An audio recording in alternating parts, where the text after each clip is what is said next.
Bismillahirrahmanirrahim. Dr. Praise on the beat. Àlàáfíà. Áńgẹ́lì mi ò ní sùn. Oríwo ya ògùn wa tán. Lọ́la kó bá yà kún Ọlọ́run ọba. Ewé ń jẹ́. Lọ́la kó bá yà kún Ọlọ́run ọba. Ewé ń jẹ́. Ewé á jẹ́. Ewé ń jẹ́. Àwọn olórí bá bọ́ sóhun mi lò jọ dìbò. Ewé ń jẹ́.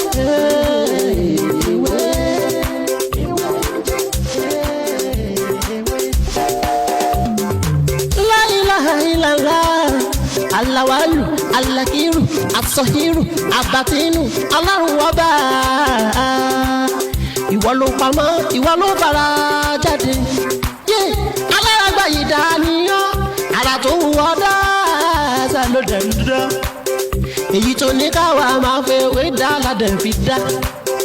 Ìwọ ṣàlọ́ ní. Good evening, wherever you are watching me today. My name is Dr. Mutiu Olatiboye, also known as Baba Winje. If today is your first time here, everything I do here is to share spiritual tip, just like the one I want to share with you right now. And if you find any of my videos very interesting, please don't forget to subscribe to this channel and make sure you turn on the notification bell. So whenever I upload video like this, you'll be the first person to watch. And if you need more of my videos, you are free to go back to my previous video. You see a lot of video that can help your spiritual life. In today's video, I want to quickly share with you how to use jatropha leaf.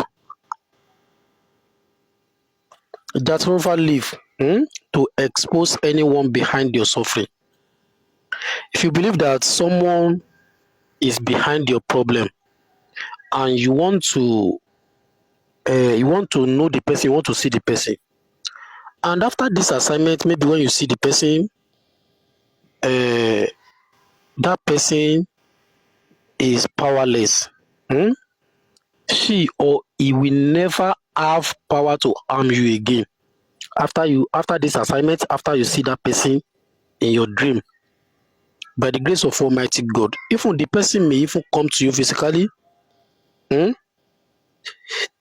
come to you physically, but believe me, that person will not have power over you again. So this is jatropha leaf. This is jatropha leaf. We consider this one as a red one. I mean, white. This green one, we call it ewe lapalapa funfun. Ewe lapalapa funfun. And this one is a ewe lapalapa pupa. Are you with me? So you need the two. The two, you need it. So how are you going to do this? This lapalapa leaf, this green one, you will put this red one on top of it. Are you with me? So after you put this in on top of, I mean the red one on top of the green one, in the night before you sleep, you say your intention. Ask God to expose anyone behind your problem. There are many ways to use this leaf. Ask God to expose anyone behind your problem. And after that, you place this leaf. You place it under your pillow. You place it under your pillow in the night before you sleep, and you sleep on it. If you do it today, tomorrow, and next tomorrow, if you use this leaf today and you didn't see your request, you better throw it away. Get another leaf second day. Before 3 days, by the grace of Almighty God, everything will clear.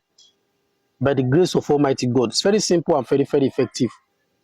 Only if you follow my instruction. This is jatropha leaf. If you have this leaf in your compound, it has a lot of spiritual benefits. There are many ways to use this leaf, and by the grace of Almighty God, you will surely share me a good testimony by the grace of Almighty God. It's very simple and very, very effective only if you follow my instruction. You don't need to fold it, just place it under your pillow and you sleep on it. You surely share me a good testimony. So that is how to do it. Thank you very much. Ẹ̀rẹ́ yìí tí mo bára sọ ní òní bí a ṣe ń lo làpálàpá funfun àti pupa tí a bá fẹ́ wádìí nǹkan lójú oorun, tá a bá fẹ́ mọ ẹni tó wà nínú ọ̀rọ̀ wa, tá a bá fẹ́ mọ ẹni tó ń da ìgbésí ayé wa láàmú, kí wá ṣe pé a rí ẹni yẹn tán, ẹni yẹn tó wọ́n àtàkì wá. Ṣé ẹ rí tẹ́ bá ń lálàá pé ẹ rí yẹn lójú oorun ó ṣe ìjàmbá fún yín, ẹ ń rí Ọlọ́run fi hàn yín ni.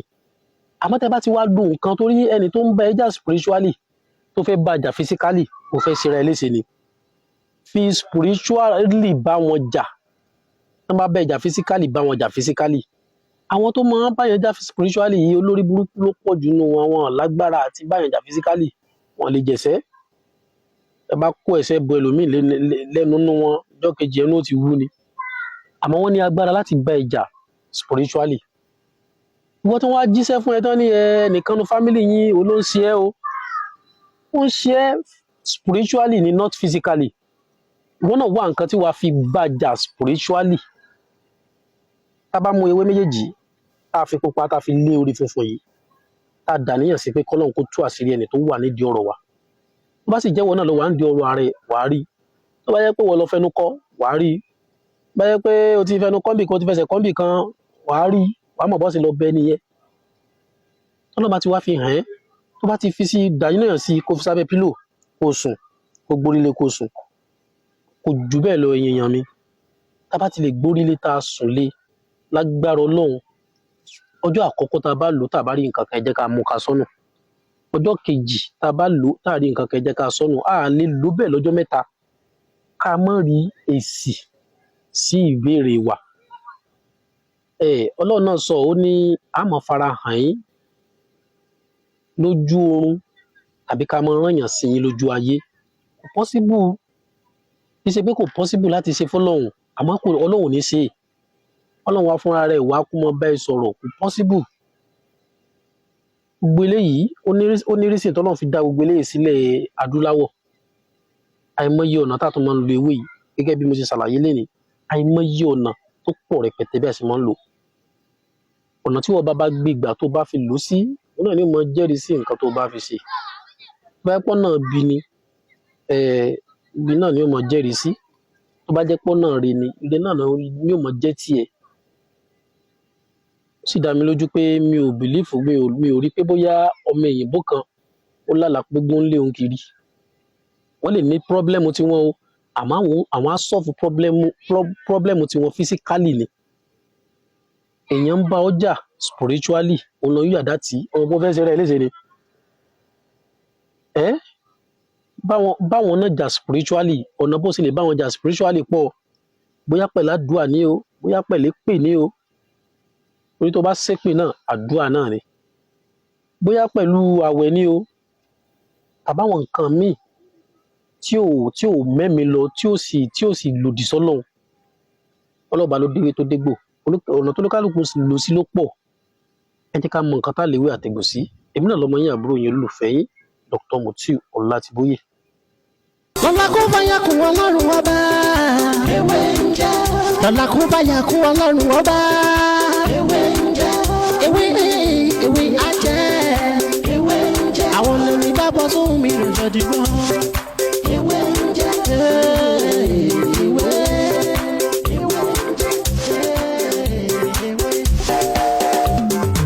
La ilaha illallah. Alawalu, alakiru, asọhiru, abatinu, Ọlọ́run ọba. Ìwọ ló pamọ́, ìwọ ló fara jáde. Alárágbá yìí dàníyàn, ara tó wù ọ́ dáadáa ló dẹ̀ ń dán. Èyí tó ní káwa máa fẹ́ wé dá ládẹ̀ fi dá. Ìwọ ṣàlò ní kọ́kọ́rọ́ gbogbo ẹ̀mí nìyẹn. Fásikúrú ni wọ́n nínú ìsìnkú. Láfi ń ṣe tiwa, ewé jẹ́ òbẹ̀. Èyí tó dá fún wa ládẹ̀ gbójúlé, èyí tó ní ká ló ládẹ̀ ń lò.